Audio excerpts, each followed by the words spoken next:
ನಮಸ್ಕಾರ ಎಲ್ರಿಗೂ, ನಾನು Deepa. Welcome back to my channel. ಇದು ನಾವು ಟ್ರಿಪ್ಗೆ ಹೋಗ್ಬಿಟ್ಟು ಬಂದಿದ್ದು ನೆಕ್ಸ್ಟ್ ಡೇ ವ್ಲಾಗ್ ಆಗಿರುತ್ತೆ. ಸೊ ಬೆಳಗ್ಗೆನೇ ಇದ್ದು ನನ್ನ ಹಸ್ಬೆಂಡ್ಗೆ ಡ್ಯೂಟಿ ಇತ್ತು. ಸೊ ಹಾಗಾಗಿ ಚಿತ್ರಾನ್ನ ಮಾಡಿದೆ, ಸ್ವಲ್ಪ ಮೈಲ್ಡ್ ಆಗಿರಲಿ ಅಂತ. ನಾರ್ಮಲಾಗಿ ಎಲ್ಲರೂ ಹೇಗೆ ಮಾಡ್ತಾರೆ ಹಾಗೆ ಮಾಡಿದೆ. ಸ್ವಲ್ಪ ಕ್ಯಾಪ್ಸಿಕಮ್ ಹಾಕಿದ್ದೆ. ಆ ಬಾಕ್ಸ್ನೆಲ್ಲ ಪ್ಯಾಕ್ ಮಾಡಿದ್ಮೇಲೆ ನಾನು ರಿಲ್ಯಾಕ್ಸ್ ಆಗಿ ಹಾಲನ್ನ ಕುಡಿದೆ. ನಾನು ಹಾಲೇ ಕುಡಿತೇನೆ ಬೆಳಗ್ಗೆ ಟೈಮು. ಸೊ ಆ್ಯಸ್ ಯೂಶ್ವಲ್ ಅಳಿಲ್ಗೆ 2 ವಾಲ್ನಟ್ಸ್ ಇಟ್ಟೆ. ನೋಡಿ ಇಲ್ಲಿ ಮಲಗಿದೆ ಅದು. ನಾನು ಸೈಡ್ಗೆ ಹೋದ್ಮೇಲೆ ಬಂದು ತಿನ್ಕೊಳ್ಳುತ್ತೆ. ಮತ್ತು ಈ ಕ್ಲಿಪ್ ಬಗ್ಗೆ ಹೇಳಬೇಕಾದ್ರೆ ಇದು ಏರ್ಟೈಟ್ ಕ್ಲಿಪ್ಸ್ ಥರ ಬರುತ್ತೆ ನೋಡಿ. ಆ ಥರ ಪ್ಯಾಕೆಟ್ಸ್ನೆಲ್ಲ ನೀಟಾಗಿ ನೀವು ಆ ಕ್ಲಿಪ್ಪಿಂದ ಹಾಕಿ ಮುಚ್ಚಿಡ್ಬೋದು. ಮತ್ತು ಹಾಗೆ ಒಂದು ಪಾರ್ಸಲ್ ಬಂದಿತ್ತು. ಏನಿರ್ಬೋದು ಅಂತ ತೆಗೆದು ನೋಡಿದ್ರೆ ದ ಮಾಮ್ಸ್ಗೋದು ಫೇಸ್ ವಾಶು ಮತ್ತು ಟೋನರ್ ಆರ್ಡ್ರ್ ಮಾಡಿದ್ವಿ, ಅದು ಬಂದಿತ್ತು. ಸೊ ಇದಕ್ಕೆ ಸ್ವಿಚ್ ಆಗಿ 1-2 ಮಂತ್ಸ್ ಹಾಕಿರಬೇಕೇನೋ ಅಷ್ಟೇ. ಚೆನ್ನಾಗಿದೆ ಇದು ಪ್ರಾಡಕ್ಟು. ಆಮೇಲೆ ನಾನು ಟ್ರಿಪ್ಪಿಗೆ ಅಂತ ತೊಗೊಂಡೋಗಿದ್ದ ಬ್ಯಾಗ್ನ ಅದನ್ನು ವಾಪಸ್ಸು ಡಸ್ಟ್ ಬ್ಯಾಗಲ್ಲೇ ಹಾಕಿಡ್ತಾಯಿದ್ದೀನಿ.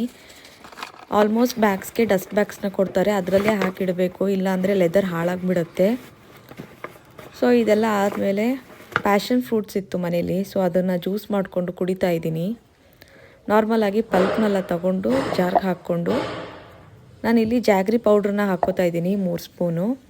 ನಿಮಗೆ ಇನ್ನೂ ಒಂಥರ ಮಾಡ್ಬೋದು, ಶುಂಠಿ ಮತ್ತು ಸ್ವಲ್ಪ ಪುದೀನ, ಸಕ್ಕರೆ ಇದನ್ನೆಲ್ಲ ಹಾಕಿ ಕೂಡ ಮಾಡ್ಕೋಬೋದು. ನಾನಿಲ್ಲಿ ಸಿಂಪಲಾಗಿ ಮಾಡ್ಕೋತಾ ಇದ್ದೀನಿ, ನನಗೆ ಇದೇ ಥರ ಇಷ್ಟ ಆಗುತ್ತೆ. ಮತ್ತು ನೀರು ನಿಮಗೆ ಎಷ್ಟು ತಿಕ್ ಬೇಕೋ ಅಷ್ಟು ತಿಕ್ನೆಸ್ ಆಗಿ ನೀವು ನೀರನ್ನ ಹಾಕ್ಕೊಳ್ಬೇಕು. ನೋಡಿ ಇಷ್ಟೇ. ಈಗ ಇದನ್ನು ಫಿಲ್ಟ್ರ್ ಮಾಡಿಕೊಂಡು ಕುಡಿಬೋದು ನೀವು. ಸೊ ಇದೆಲ್ಲ ಕುಡ್ದಾದ್ಮೇಲೆ ಮಧ್ಯಾಹ್ನ ಲಂಚ್ಗೆ ಅಂತ ಟೊಮೆಟೊ ಗೊಜ್ಜು ಮಾಡೋಣ ಬನ್ನಿ. ನಾನು ಫಸ್ಟ್ ಕಲ್ತಿದ್ದೆ ಟೊಮೆಟೊ ಗೊಜ್ಜು, ಯಾಕಂದರೆ ಅದು ತುಂಬ ಈಸಿ ಮಾಡೋದು. ಸೊ ಬೇಕಾಗಿರೋದು ಟೊಮ್ಯಾಟೊ, ಈರುಳ್ಳಿ, ಹಸಿಮೆಣಸಿನ್ಕಾಯಿ, ಕರಿಬೇವು, ಬೆಳ್ಳುಳ್ಳಿ ಮತ್ತು ಕೊತ್ತಂಬರಿ ಸೊಪ್ಪು. ಈ ಕಡೆ ರೈಸ್ಗೆ ಇಟ್ಟಿದ್ದೀನಿ. ಮತ್ತು ಈ ಕಡೆ ಹೇಗೆ ಮಾಡಿದ್ರು ಟೊಮೆಟೊ ಗೊಜ್ಜನ್ನ ನೋಡೋಣ. ಬಾಣಲಿಗೆ ಎಣ್ಣೆ ಹಾಕ್ಕೊಂಡು ಸಾಸಿವೆ ಹಾಕ್ಕೋಬೇಕು. ಆಮೇಲೆ ಈರುಳ್ಳಿನ ಹಾಕ್ಕೊಂಡಿದ್ದೀನಿ. ಈರುಳ್ಳಿನ ಹಾಕ್ಕೊಂಡ್ಮೇಲೆ ಕರಿಬೇವನ್ನ ಹಾಕ್ಕೊಳ್ತಾ ಇದ್ದೀನಿ. ಈಗ ಜಜ್ಜಿಟ್ಕೊಂಡಿರೋ ಬೆಳ್ಳುಳ್ಳಿನ ಹಾಕ್ಕೋತಾ ಇದ್ದೀನಿ. ನಿಮ್ಮ ಹತ್ರ ಇನ್ ಕೇಸ್ ಬೆಳ್ಳುಳ್ಳಿ ಪೇಸ್ಟ್ ಇದ್ದರೆ ಹಾಕ್ಕೋಬೋದು, ಬಟ್ ಬೆಳ್ಳುಳ್ಳಿನ ಜಜ್ಜಿಬಿಟ್ಟು ಹಾಕ್ಕೊಂಡ್ರೆ ಅದು ಫ್ಲೇವರ್ ಚೆನ್ನಾಗಿರುತ್ತೆ ತಿನ್ನೋದಕ್ಕೆ. ಸೊ ನೋಡಿ ಈ ರೀತಿ ಕಲರ್ ಚೇಂಜ್ ಆಗೋವರೆಗೂ ಹುರ್ಕೊಂಡು ಅದಾದಮೇಲೆ ಟೊಮೆಟೊನ ಹಾಕ್ಕೋಬೇಕು. ಇದು ಸಿಂಪಲ್ಲಾಗಿದ್ದು ತುಂಬ ಟೇಸ್ಟಿಯಾಗಿರುತ್ತೆ.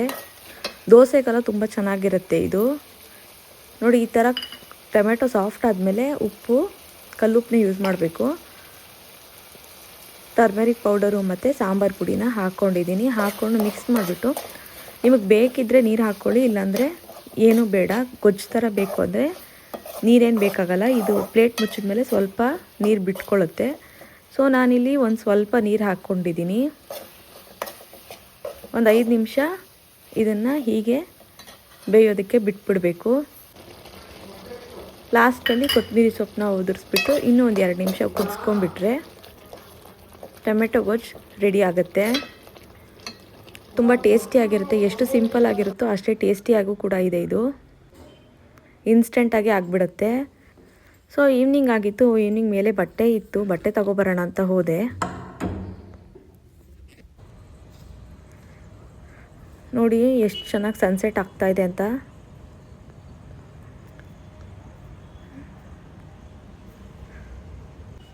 ಮತ್ತು ಈ ಕಡೆ ಒಂದು ಈಗಲ್ ಕೂತಿತ್ತು, ಅದನ್ನು ಕ್ಯಾಪ್ಚರ್ ಮಾಡಿಕೊಂಡೆ ಸುಮ್ಮನೆ.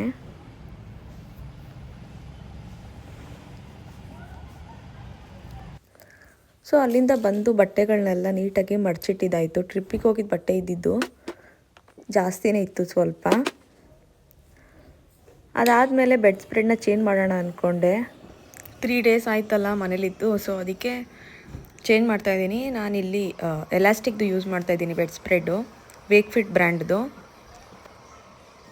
ಚೆನ್ನಾಗಿ ಕುತ್ಕೊಳ್ಳುತ್ತೆ ಅದು. 4 ಕಡೆ ಎಲಾಸ್ಟಿಕ್ ಇರೋದ್ರಿಂದ ಹಾಕೋದು ಅಷ್ಟೇ ತುಂಬ ಈಸಿಯಾಗಿ ಹಾಕ್ಬಿಡ್ಬೋದು. ಅದನ್ನು ನಾರ್ಮಲ್ದು ಬೆಡ್ ಸ್ಪ್ರೆಡ್ ಥರ ಟಕ್ ಮಾಡೋದು ಆ ಥರದ್ದೆಲ್ಲ ಏನೂ ಇರೋದಿಲ್ವಲ್ಲ. ಸೊ ನೀಟಾಗಿ ಒಂದೇ ಸಲಕ್ಕೇ ಹಾಕ್ಬಿಡ್ಬೋದು. ಸೊ ಇದನ್ನೆಲ್ಲ ಮಾಡಿದ ಮೇಲೆ ನೈಟ್ ಡಿನ್ನರ್ ತಿಂದ್ವಿ. ಡಿನ್ನರ್ ತಿಂದಮೇಲೆ ಚೀಸ್ ಕೇಕ್ ತರಿಸಿದ್ರು ಹಸ್ಬೆಂಡು, ಅದನ್ನು ತಿಂದೆ. ಸೊ ಈ ವಿಡಿಯೋ ನಿಮಗೆ ಇಷ್ಟ ಆಗಿದೆ ಅಂತ ಅಂದ್ಕೊತೀನಿ. ನನ್ನ ಚಾನಲ್ಗೆ ಸಬ್ಸ್ಕ್ರೈಬ್ ಮಾಡ್ಕೊಳ್ಳೋದನ್ನು ಮರಿಬೇಡಿ. ಇನ್ನೊಂದು ವಿಡಿಯೋ ಜೊತೆಗೆ ಸಿಗ್ತೀನಿ. ಅಲ್ಲಿವರೆಗೂ ನಮಸ್ಕಾರ.